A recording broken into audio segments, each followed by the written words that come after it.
में देरी है, यमुना पार करके माखन बेचने जाऊंगी, नाव आने में देरी है, तो कछु देर बैठ करके कथा सुन लूं। अब भोले मन की कभी सुनी नहीं, कथा में आकर के बैठ गई। अब उसी समय वक्ता बोल रहे थे कि राधा राधा रटत ही भव बाधा मिट जाए, कोटि जन्म की आपदा एक राधा नाम से जाए। अब देखो कहने की बात होती है, उस बात पर चलना चलती तो कोई बिरला है। भी सब कहते ही हैं, दुनिया भर के वक्ता कहते ही रहते हैं राम राम करो, ये हो जाएगा वो हो जाएगा, खुद एक माला करते नहीं। और उनको परहेज बताए और खुद बेगन खाए हुए कहावत।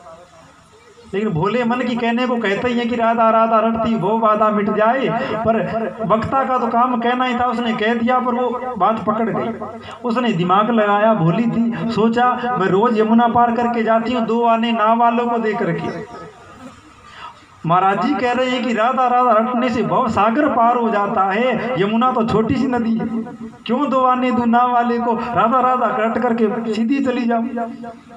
अब कथा सुनी, उसके बाद उसने सोचा अब तो चलूं, अब तो नाव का इंतजार करना ही नहीं है। बड़ी अच्छी बात बताई, अब तो राधा राधा करते हुए यमुना के पार मक्खन बेचकर रोज आऊंगी, अपने टाइम से जाऊंगी।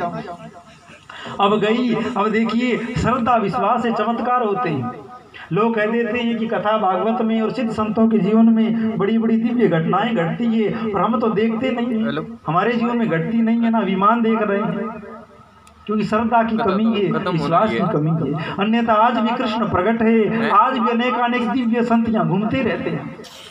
हंसगिरी जी वे, त्रिवेणी गिरी वे, कहीं चले नहीं गए। संतों का शरीर शांत होता है, उनकी जो आत्मा होती है आत्म रूप से वो यही घूमते रहते हैं।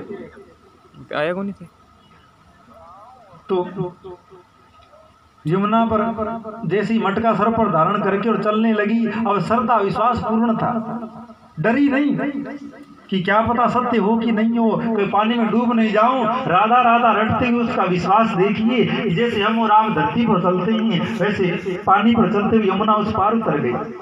रोज जाती, सास भी बोलती अरे तू तो पहले बड़ी लेट जाती और लेट वापस पहुंचती, आजकल जल्दी कैसे आ जाती है। उसने कहा, महाराज जी ने बड़ी सुंदर बात बताई कि राधा राधा रटने से भव सागर पार हो जाता है, तो बिना नाव के मैं यमुना के पार जाकर के मक्खन भेज आती।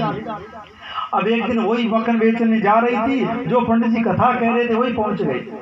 अब पंडित जी बैठकर नाव का इंतजार कर रहे हैं, जो कथा कह रहे थे वही।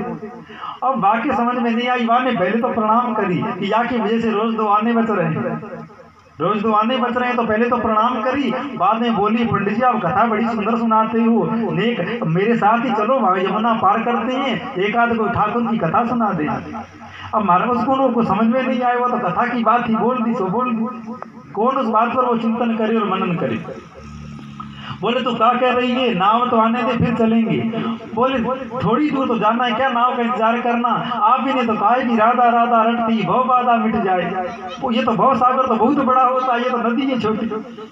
गुरु जी को भी समझ नहीं आई क्या कह रही है। उसने पंडित जी का हाथ पकड़ लिया, चलो पंडित जी साहब चलते हैं, कथा सुनाइए। ज्यादा बड़ी यमुना नहीं है, आधा बीघा जैसे पानी बहता है। आज इसने दर्शन किए होंगे।